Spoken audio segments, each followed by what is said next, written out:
stop.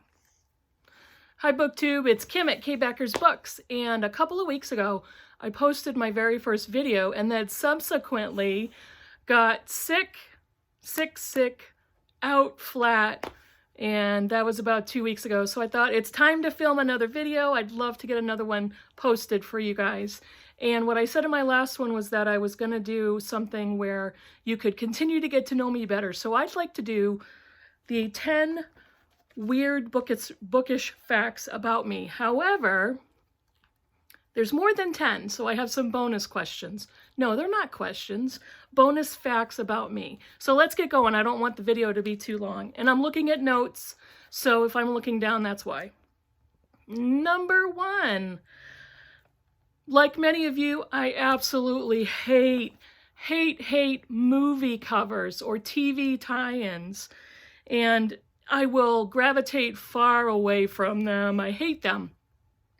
I think it's because I'm not interested in seeing a photo of an actor or the cast of a movie, whatever it is, or a movie or a TV show tie-in. However, there was only one book that I can remember buying specifically for the movie cover, and it is this one, Cormac McCarthy's The Road. But this particular one, there it is the movie cover with him, Viggo Mortensen. Yes, I've got a little bit of a crush, I'll admit it, but this is a really good cover. It's a good photo because it depicts the atmosphere of the father and the son in this book, Cormac McCarthy's The Road. So I really do like this cover. Other than that, I have ordered books online, used copies, and it's hit or miss when you order a used book, because if they don't show the photo of the actual book, you don't really know what cover you're going to get. And their descriptions could be completely different from the book that you actually receive. So I do have to apologize if my voice is scratchy. This is leftover from 2 weeks of not being able to speak without coughing. Number 2, my favorite format is paperback with French flaps and deckled edges. And I got lucky and I didn't even realize it, but I bought a copy of The 7 Deaths of Evelyn Hardcastle, and I think this came from Book Outlet. And it's a big paperback, and it has deckled edges and French flaps. So this was really fun to get in the mail. I wasn't expecting to get that format of a book. Number 3, I love buying former library books. I don't know if you can tell back here, but many, maybe most of my books are former library books, and they still have the clear Mylar covers on them, which I actually keep. It's part of the weird bookish thing, but I like that. And they have, you can tell there's some of the white labels for the Dewey Decimal labels are still on the spines of those books. I love supporting my local libraries. I actually have a website, booksalefinder.com. I'll link it in the description. And I will scope out local libraries for their sales. And my husband and family and I have driven, maybe more than an hour and a half away. We've taken little road trips here and there when we find a really good big library sale. My local library does not have sales, and it's very small, so we go looking for others. Number 4, I never, ever let my husband near my books. I am not kidding. He can look at them.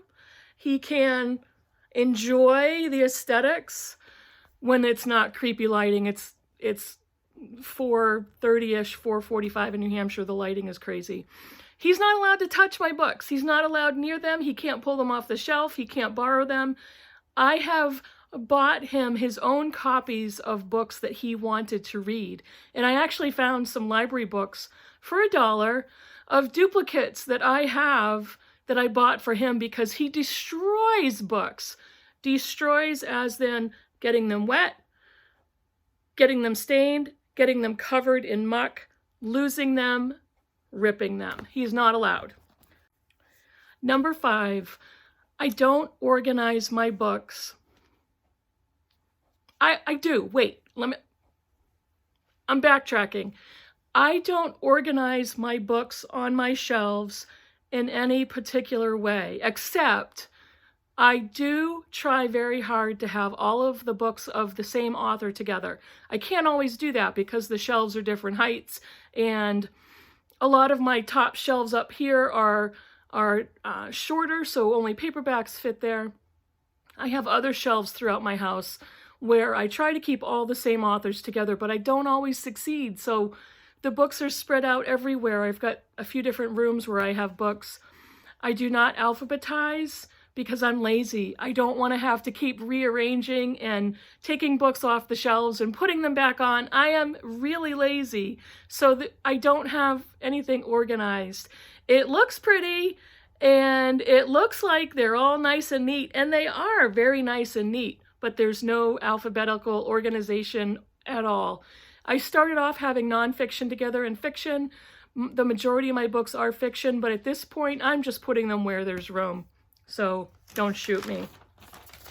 Number 6, I prefer backlist to new releases. The majority of my books I buy either used or at bargain prices or a discount. I will order new releases. I will buy new releases once in a while. Last year I took part in judging the BookTube prize, and I bought new releases for that. I do enjoy new releases here and there, and I have read many of them last year, but I prefer backlist. I love books that I have not read before that I know are well loved, and it's almost a rediscovery for me, and I really enjoy that. Number 7, I was one of those people who hated to drop a book. I hated to not finish a book when I started it. And thanks to Shawn the Book Maniac, the king of the bail, I learned to drop the guilt. I do not feel guilty any longer. Life is too short to read bad books. And thank you, Shawn, for teaching me and getting me to a status of full acceptance of the gracious bail. And I enjoy doing that these days. Number 8, I will hate read a book in order to discuss it. And I will hate read a book where I want to punish it. And it sounds harsh and it sounds like I'm going after an author, but I'm not. If I hate read a book, I'm going to talk about it. And I'm a pretty intelligent person. I am a lifelong reader, so I think I'm pretty good at discerning, is this a badly written book? Is it a bad storyline? Does the book suck? I'm sorry I said it, but I will hate read a book. I've been in my book group for many years, so there have been books that I have started and hated and have read till the end in order to discuss it intelligently. And yes, I've done that. I might even have a video at some point of a few books that I think deserve a hate discussion, and I will post that. Number 9, I have been facilitating in real life, an IRL book group for the past 18 years. We are called the Critical Chicks, and we started off in April of 2001. So in 2020, it'll be 19 years. There are, I think, 5 of us in the group who are original members, one other founding member. And I can't imagine, at one point I would have said I can't imagine reading and talking about books with anybody else but these ladies. But at this point, I can't imagine my life without this book group. We've been through everything together: divorce, marriage, death, babies, all of it, health struggles and traumas, and one thing after another. And these are just an amazing, fierce, intelligent group of women. I say facilitate because these crazy ladies do not need me to say I'm their leader, because I'm not. They do not require a leader, and it is pretty much a mutual, codependent, coexisting group of women who are brilliant and love to read. Number 10, I think this is number 10. I can't name a favorite book. I can't name just one favorite book. It's impossible for me to do that. There are some that are pretty close. The Color Purple. Lonesome Dove is one of my favorites. I read that a few years ago. Gone with the Wind. I just read The Count of Monte Cristo a few months ago. I absolutely love that book, and I think I think that's one of my all-time favorites. I also have read East of Eden by John Steinbeck, and another one of my absolute favorites is The Angle of Repose by Wallace Stegner. That was a beautiful book. I've also read a lot of theology books. I have a Master of Divinity, and one of my favorite is a book by a woman, Roberta Bondi, and the name of it is To Pray and to Love. And it's a very short book. I have it, I just didn't get it. But it's a very short book about prayer and the contemplative atmosphere and reflection and love, and it's beautiful, it's beautifully written, and that was one of my favorite books that I was ever assigned for a course. Now here's some bonus points, bonus facts, bonus weird bookish facts about me. There's not many genres I won't read. I only have one that I won't ever read, and that's horror.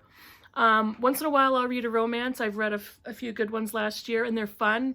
I don't gravitate towards them most often. I most often gravitate towards what is quote-unquote termed literary fiction.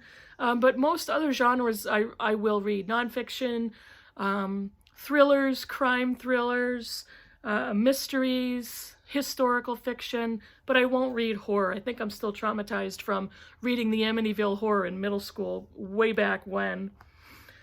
Let's see. There are some beloved authors I really don't like. Stephen King, Elizabeth Gilbert, Haruki Murakami. I've tried. I really have tried. I can't get into his stuff. I can't do it.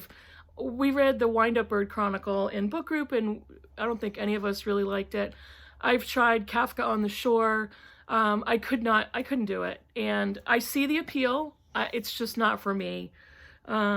Sally Rooney, I read Normal People, and I think I decided that I'm not the right demographic. I'm not, maybe I'm too old for the story. Maybe I'm just not interested in the angst of it.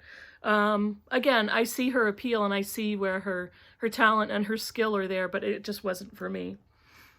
Another one I don't usually reread. Once in a while. I read The Handmaid's Tale 3 times this year, and I had originally read it when it first came out in 1985, but I rarely reread. Let's see. The minute I finish with a book, I go and find another one. I don't feel right if I don't read every day, and I have to have a book at least that I'm looking at in my hand that I know I'm going to read. I think the very last bookish fact that I will offer to you is I absolutely hate TBRs.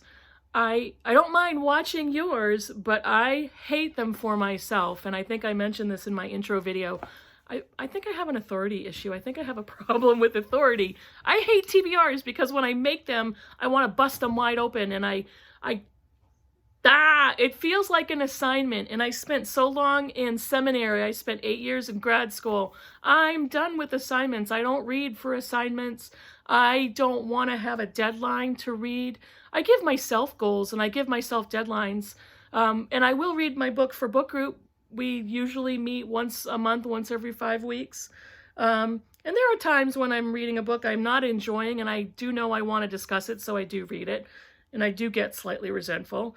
But I don't like setting TBRs for myself. I don't set reading goals. I will put a Goodreads goal of how many books I want to read by the end of the year, but I usually do it at the very end of the year if I think I'm close to that goal. So I hope that was plenty of strange bookish facts about me, so you can get to know me a little bit better. I'm looking down at the dog. I'm petting the dog. So thanks for watching. Give me some comments down below. Let me know what some of your weird bookish facts are, and let me know if you can relate to any of mine. Let's get a discussion going. I promise I will be back with videos more often, so if you'd like to please subscribe. Please do. And thanks so much for coming and watching my video. Take care. Bye.